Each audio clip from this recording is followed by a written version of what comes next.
सोच से आगे आखिर कौन था हत्यारा। एक दिन मैं थाने में बैठा था कि एक व्यापारी एक लड़के को पकड़कर लाया और बोला, सर यह लड़का चोरियां करता है, आज मैंने इसे रंगे हाथों पकड़ा है। व्यापारी के जाने के बाद मैंने लड़के की ओर देखा। सर्दियों का मौसम था। वह जो कोट पहने हुए था उससे लगता था कि वह करीब घर का है। उसकी उम्र भी यही कोई 20 बरस रही होगी। मैंने उससे पूछा कि क्या वह वास्तव में चोर है जिसने उसे पाठ पढ़ा रखा है। मैंने हवलदार को बुलाकर कहा, इसे अभी लॉकअप में बंद कर दो, सुबह को इससे पूछताछ होगी। फिर मैंने उससे कहा, अच्छी तरह सोच ले, झूठ बोला तो तेरी हड्डियों का चूरमा बना दूं। अगले दिन जब मैं थाने आया तो पता लगा कि वह चोर लॉकअप से फरार हो गया है। मेरा गुस्सा आसमान छूने लगा। मैंने रात की ड्यूटी वाले कांस्टेबलों को बुलाकर पूछा, बताओ उसे किसने फरार कराया है। सबने यही कहा कि हमें पता नहीं है। अलबत्ता जाहिद नाम के एक कांस्टेबल ने कहा, सर लॉकअप का दरवाजा टूटा मिला है, इससे तो यही लगता है कि वह दरवाजा तोड़कर भाग गया। मैंने सब कांस्टेबलों को जाने दिया और उसी को पकड़ लिया। उससे जब कड़ाई से बात की तो उसने कहा कि सर रात को एक व्यक्ति आया था जो बहुत धनी लगता था। उसने 10,000 रुपए दिए और उसे छुड़ा ले गया। मेरे कमरे में ईसाई असलम भी बैठे थे। उन्होंने उस पर चिल्लाते हुए कहा, तुमने ये कैसे समझ लिया कि तुम इतना बड़ा अपराध करके बच जाओगे। सर बात यह है कि जो व्यक्ति रात को यहां आया था उसने मुझसे कहा था कि तुम्हारा कुछ नहीं बिगड़ेगा, उसकी पहुंच ऊपर तक है। जाहिद ने बताया। मैंने थाने में आने वाले व्यक्ति का हुलिया और पता पूछकर नोट कर लिया और यह जानकारी मैंने अपने उच्चाधिकारियों को भी दे दी, जिसके बाद कांस्टेबल जाहिद को निलंबित कर दिया गया। इस घटना के छठे दिन सूचना मिली कि हमारे थाने के पास एक प्राइवेट अस्पताल की लेडी डॉक्टर समर की किसी ने छुरा घोंपकर हत्या कर दी है। डॉक्टर समर इकबाल की पत्नी थी। पति पत्नी दोनों में अनबन रहती थी और वह अस्पताल के ही एक क्वार्टर में रह रही थी। सूचना मिलने पर मैं 2 सिपाहियों को साथ लेकर उसके क्वार्टर पर पहुंच गया। वह 2 कमरों का क्वार्टर था। एक कमरे में एक बेड पर उसकी लाश पड़ी थी। लाश को देखकर लगा कि हत्या किसी ऐसे आदमी ने की है जो उससे बहुत नफरत करता था। 2 घाव दिल के पास थे, एक पीठ की ओर था और 2 अंगुलियां भी घायल थीं। साफ साफ ऐसा लग रहा था कि हत्या के समय लेडी डॉक्टर ने अपने आप को बचाने की भरपूर कोशिश की थी। कमरे के बाहर अस्पताल के डॉक्टर और नर्सिंग स्टाफ इकट्ठा था। मैंने आवश्यक कार्रवाई करके लाश पोस्टमार्टम के लिए भेज दी। वहां मौजूद स्टाफ से मैंने अलग अलग पूछताछ की। लेडी डॉक्टर शमशाद और डा आतिफ मुझे काम के लगे। उन दोनों को कमरे में बिठाकर उनसे कुछ सवाल किए। ऐसा लग रहा था जैसे डा समर की हत्या का उन दोनों को बहुत दुख था। मैंने डॉक्टर शमशाद से पूछा कि क्या डा समर इस कमरे में अकेली रहती थी। उन्होंने बताया नहीं, वह मेरे साथ रहती थी। क्या रात भी आप उनके साथ थी? मैंने पूछा, नहीं रात मैं उनके साथ नहीं थी क्योंकि कल एक एक्सीडेंट का केस आ गया था मैं। और डा आतिफ उसके ऑपरेशन में सुबह तक व्यस्त थे। उन्होंने बताया, इसका मतलब है कि डा समर मरने वाली रात को बिल्कुल अकेली थी। मैंने पूछा, हां अक्सर ऐसा होता है कि इमरजेंसी में हम दोनों में से एक की ड्यूटी रात की लग जाती है। डा शमशाद ने कहा, मैंने उस सर्जन से पूछा कि आपके विचार में इनकी हत्या किसने की होगी। वह कहने लगी कि कुछ कहा नहीं जा सकता। मुझे बड़ी हैरानी है कि इतनी शरीफ जो सबके काम आती हो, उनकी हत्या इतनी क्रूरता से कौन कर सकता है। अच्छा यह बताइए, इनका पति इकबाल करता क्या है? मैंने उनसे अगला सवाल किया। सर इकबाल एक फ्लोर मिल का मालिक है। एक दिन वह हमारे अस्पताल में रोगी बनकर आया था। टा समर ने उसका इलाज किया। उसी बीच दोनों में प्रेम प्रसंग हो गया और बात शादी तक पहुंच गई। डा शमशाद ने वहां पर मौजूद डा आतिफ की ओर देखते हुए कहा, इकबाल को यह शक था कि उसकी पत्नी डा आतिफ में रुचि ले रही है। मैंने 2-3 बातें पूछकर कमरे को दोबारा ध्यान से देखना शुरू किया। कमरे में मेज पर चाय के 2 खाली कप और पानी के 2 खाली गिलास रखे हुए थे। मैंने डॉक्टर शमशाद से उनके बारे में पूछा तो उन्हें भी कप देखकर हैरानी हुई। मैंने और ध्यान से देखा तो एस्ट्रे में सिगार का बुझा एक टुकड़ा भी मिला। इसका मतलब था कि रात में वहां कोई मर्द भी था जो हत्या करने आया होगा। यह बात तय थी कि मरने वाली उस आदमी को जानती थी। कमरे को सील करने से पहले मैंने कांस्टेबल से सिगार के टुकड़े को सुरक्षित रखने के लिए कहा। मैंने एएसआई को बुलाकर कहा कि तुम उस फरार आदमी का पता करो और एक पर्चा उसकी ओर बढ़ाते हुए कहा कि इसमें जो हुलिया लिखा है उसका स्केच भी बनवाओ। अगली सुबह पोस्टमार्टम रिपोर्ट भी आ गई। रिपोर्ट के मुताबिक समर की मौत रात 2 और 3 बजे के बीच हुई थी और हत्या के समय मरने वाली ने अपने बचाव में पूरा जोर लगाया था, जिससे उनकी 2 अंगुलियां भी घायल हो गई थी। अंगुली में 3-4 घाव थे। मैंने लाश को अस्पताल के स्टाफ के हवाले कर दिया। अब उसका अंतिम संस्कार तो शमशाद को ही करना था, क्योंकि समर के आगे पीछे कोई नहीं था। एक बात पर मुझे हैरानी थी कि उनका पति इकबाल अभी तक नहीं आया था। उसकी अपनी पत्नी से अनबन जरूर थी, लेकिन ऐसे समय तो उसे आना ही चाहिए था। मैंने कांस्टेबल मंजूर को इकबाल को थाने बुलाने के लिए कहा। कुछ देर बाद आकर उसने बताया कि इकबाल सर तो फ्लोर मिल में है और नहीं अपने घर। उसकी कोठी मिल के पास ही थी, जिसमें वह अपनी मां और बहन के साथ रह रहा था। बहन का पति अरब में नौकरी करने गया हुआ था। मैं 2 सिपाहियों को लेकर उसकी कोठी पर पहुंच गया। उस समय हम पुलिस वर्दी में नहीं थे। मैंने नौकर को अपना परिचय दिया तो उसने हमें तुरंत अंदर बुला लिया। इतनी बड़ी कोठी में इकबाल की मां, जिनकी उम्र 60 के लगभग थी, और करीब 40 साल की बहन ही रहती थी। मैंने कोठी में मौजूद बूढ़ी महिला से कहा, आप लोगों में से कोई भी समर की लाश नहीं लेने आया?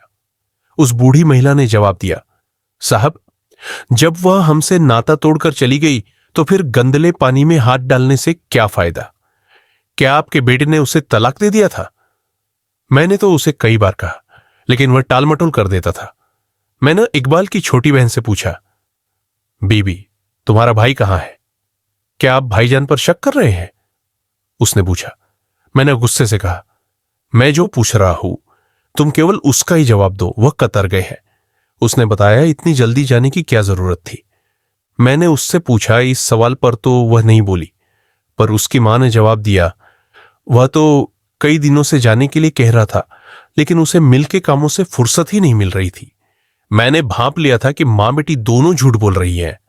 कोई ना कोई गड़बड़ जरूर है जो ये झूठ का सहारा ले रही है। मैंने उनसे कहा, देखो, मुझे सच सच बता दो, मैं आपकी इज्जत का ख्याल करके यहां वर्दी में नहीं आया। मैं चाहता तो आपको थाने में भी बुला सकता था। उसकी मां ने अपनी बेटी को चुप रहने के लिए कहा और बोली, साहब, बात यह है कि वह कुछ दिनों से परेशान था। वजह यह कि मिल की 2 मशीनें खराब हो गई थीं और मिल में रखे कुछ गेहूं भी काले पड़ गए थे। वह कोई बात बताता नहीं था। मैंने उनसे 2-3 बातें और पूछी और वहां से लौटते समय उनसे कह दिया कि इकबाल जब भी घर आए तो उसे थाने भेज देना। थाने लौटने के बाद मैंने एएसआई असलम को पूरी जानकारी देते हुए पूछा कि अब क्या करना चाहिए। उसने कहा, सर, हमें एक चक्कर मिल का भी लगा लेना चाहिए। मैंने कहा, तुमने मेरे मुंह की बात छीन ली। ऐसा करो, तुम वहां जाकर पूरी स्थिति की जानकारी लो और मुझे कल तक रिपोर्ट जरूर करो। अगले दिन एएसआई असलम ने कहा, सर, मामला बिल्कुल उलटा है। मिल तो बहुत फायदे में चल रही है ना, कोई मशीन खराब है और ना ही वहां गेहूं खराब हुआ है। मैं सोचने लगा कि जब ऐसी बात है तो मां बेटी ने झूठ क्यों बोला? कहीं ऐसा तो नहीं कि इकबाल ने ही अपनी मां और बहन से झूठ बोला हो।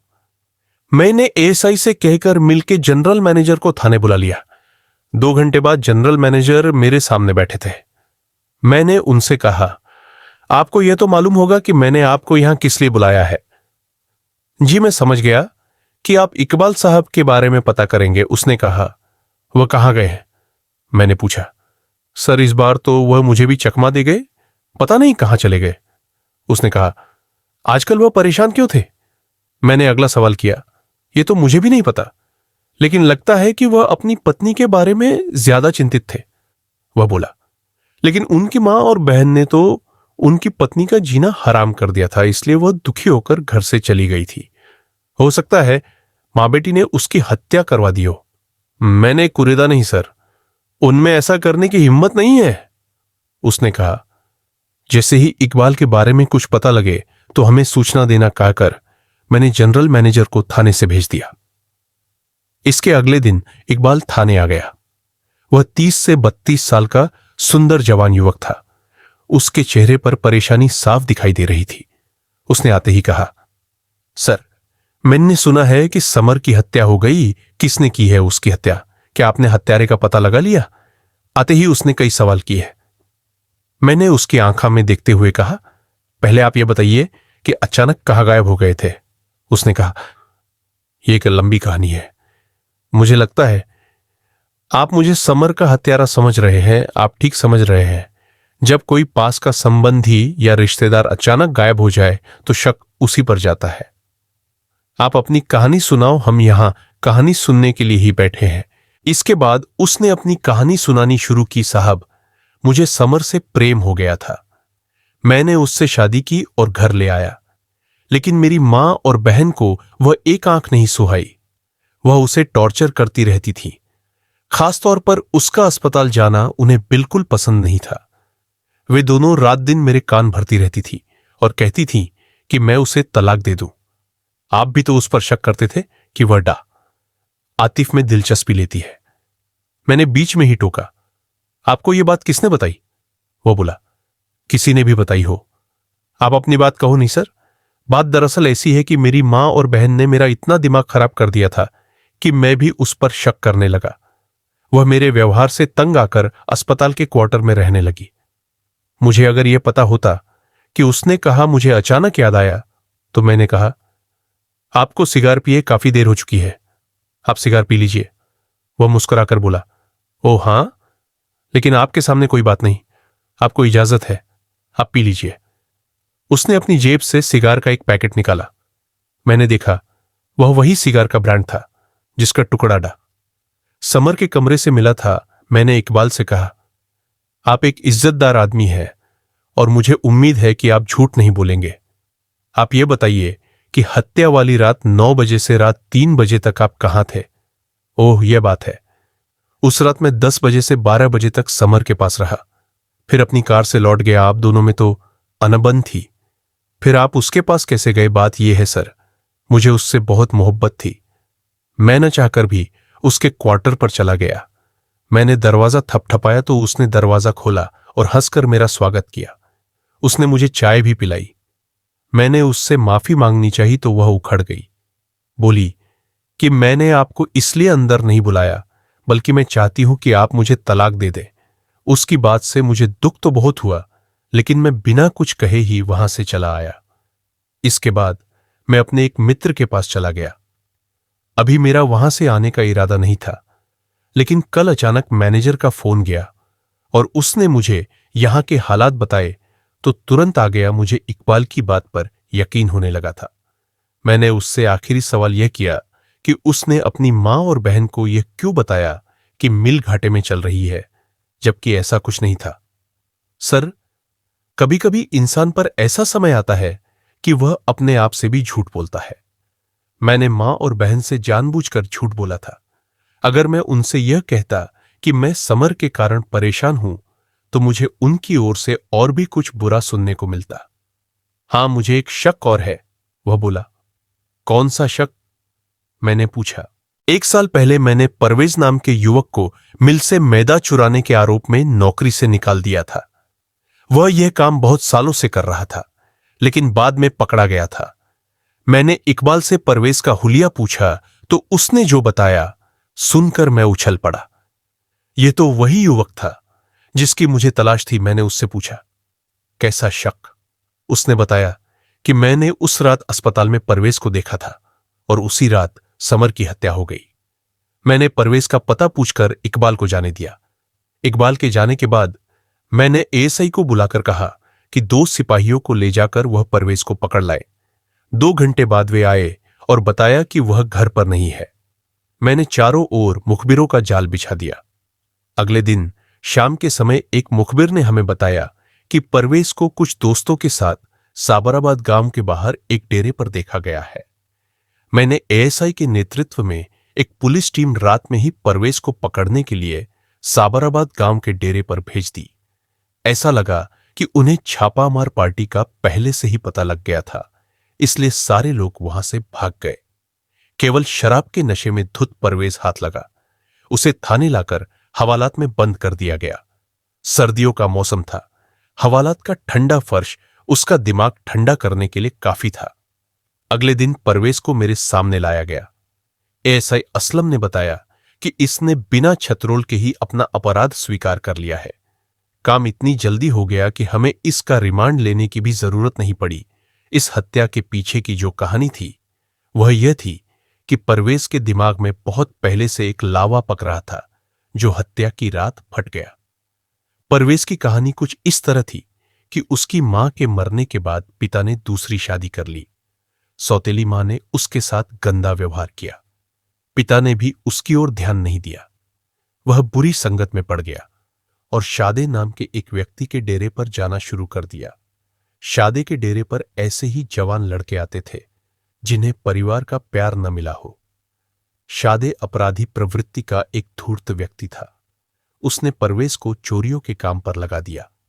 परवेज का समय शादे के डेरे पर ही गुजरता था।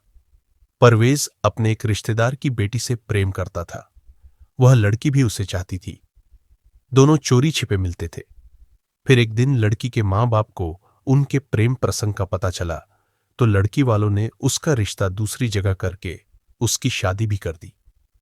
परवेज के लिए यह बहुत बड़ा दुख था। अब वह अधिकतर शादी के डेरे पर रहने लगा।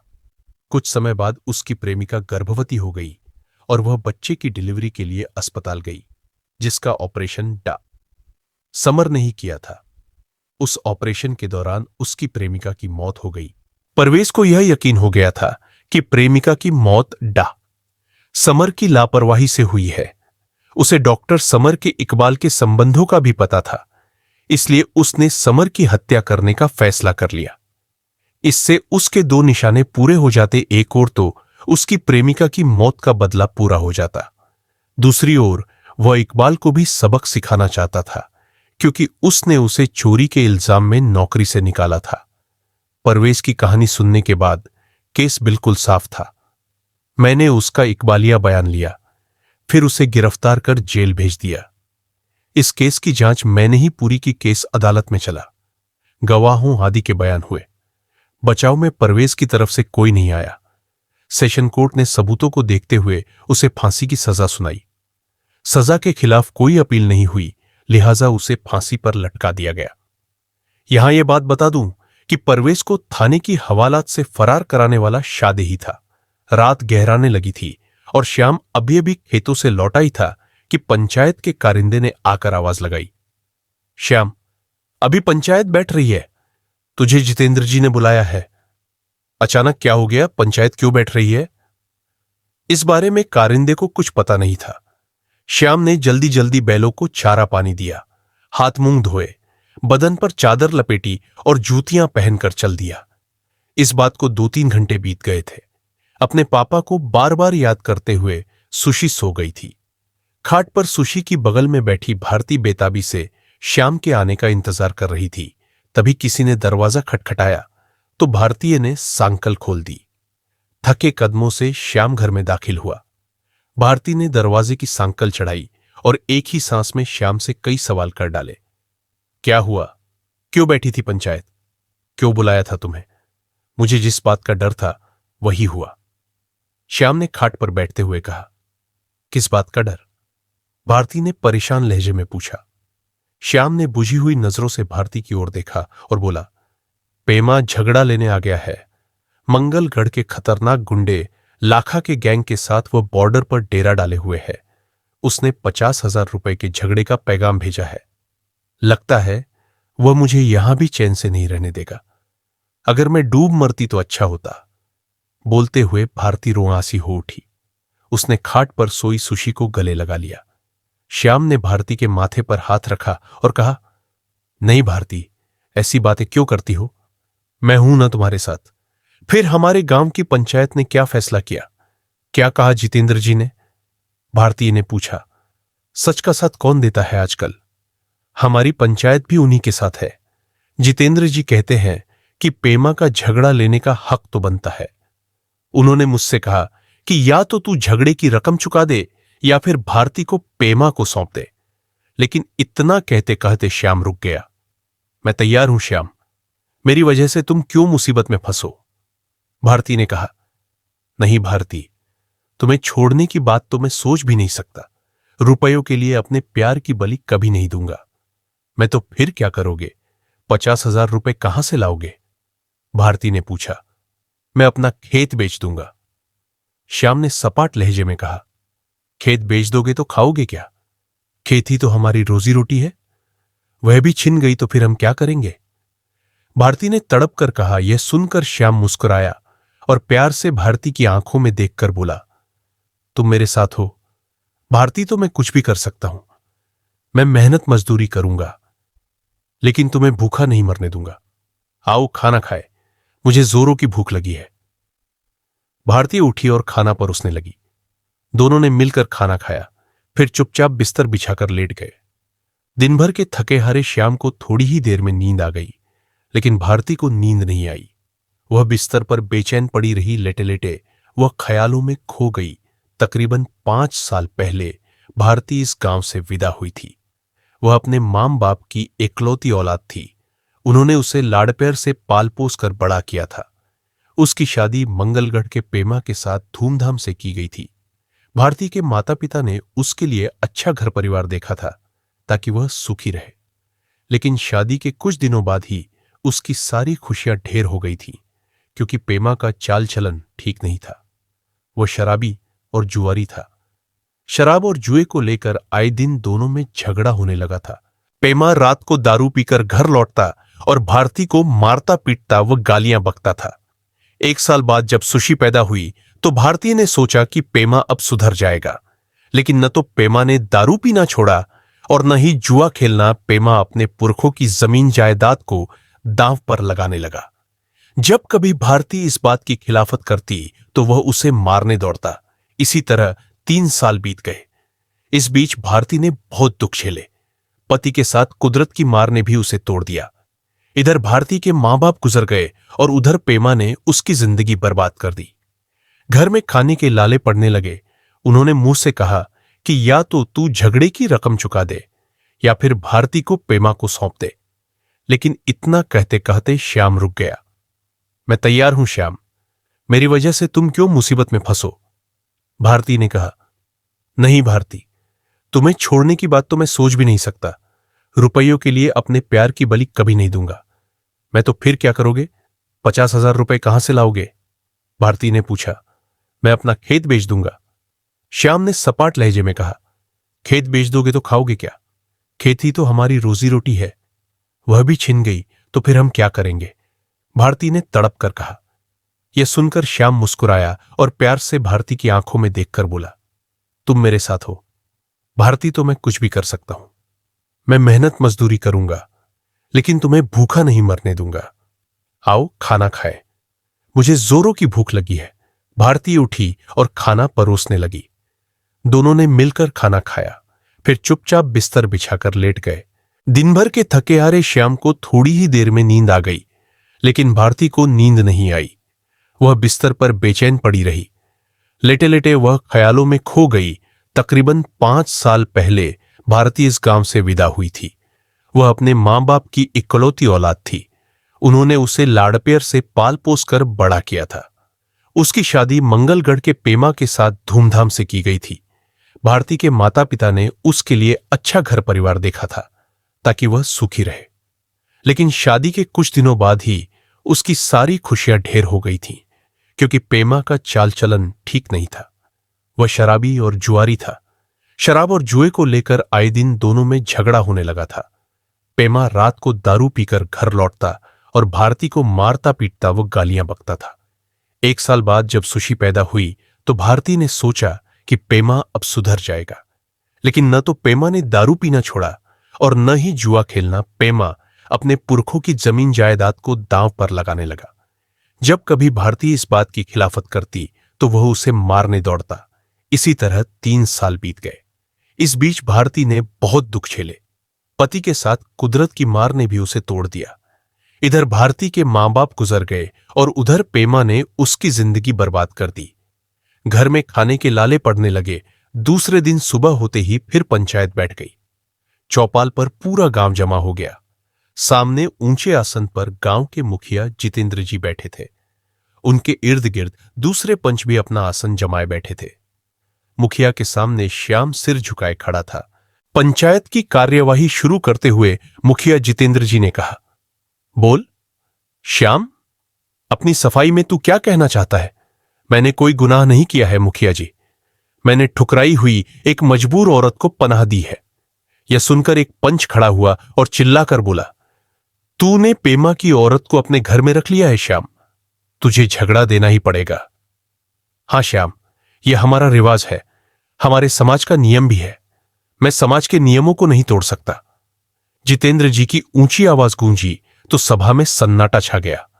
अचानक भारती भरी चौपाल में आई और बोली, बड़े फख्र की बात है मुखिया जी कि आप समाज का नियम नहीं तोड़ सकते, लेकिन एक सीधे सादे व सच्चे इंसान को तोड़ सकते हैं। आप सब लोग उसी की तरफदारी कर रहे हैं जो मुझे बाजार में बेच देना चाहता है, जिसने मुझे और अपनी मासूम बच्ची को आधी रात को घर से धक्के देकर भगा दिया था, और वह दरिंदा आज मेरी कीमत वसूल करने आ खड़ा हुआ है। ले लीजिए, हमारा खेत छीन लीजिए, हमारा सब कुछ भर दीजिए। उस भेड़िए की झोली इतना कहते कहते भारतीय जमीन पर बेसुध होकर लुढ़क गई। सभा में खामोशी छा गई। सभी की नजरें झुक गई। अचानक जितेंद्र जी अपने आसन से उठ खड़े हुए और आगे बढ़े। भारती के नजदीक आकर वह ठहर गए। उन्होंने भारती को उठाकर अपने गले लगा लिया। दूसरे ही पल उनकी आवाज गूंज उठी, सब लोग अपने अपने हथियार लेकर आ जाओ। आज हमारी बेटी पर मुसीबत आई है। लाखा को खबर कर दो कि वह तैयार हो जाए, हम आ रहे हैं। जितेंद्र जी का आदेश पाकर नौजवान दौड़ पड़े। देखते ही देखते चौपाल पर हथियारों से लैस सैकड़ों लोग जमा हो गए। किसी के हाथ में बंदूक थी तो किसी के हाथ में बल्लम, कुछ के हाथों में तलवारें भी थीं। जितेंद्र जी ने बंदूक उठाई और हवा में एक फायर कर दिया। बंदूक के धमाके से आसमान गूंज उठा। दूसरे ही पल जितेंद्र जी के साथ सभी लोग लाखा के डेरे की ओर बढ़ गए।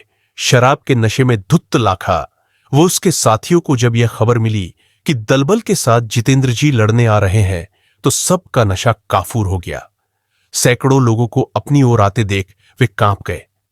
तलवारों की चमक व गोलियों की गूंज सुनकर उनके दिल दहल उठे। यह नजारा देख पेमा के तो होश ही उड़ गए। लाखा के एक इशारे पर उसके सभी साथियों ने अपने अपने हथियार उठाए और भाग खड़े हुए।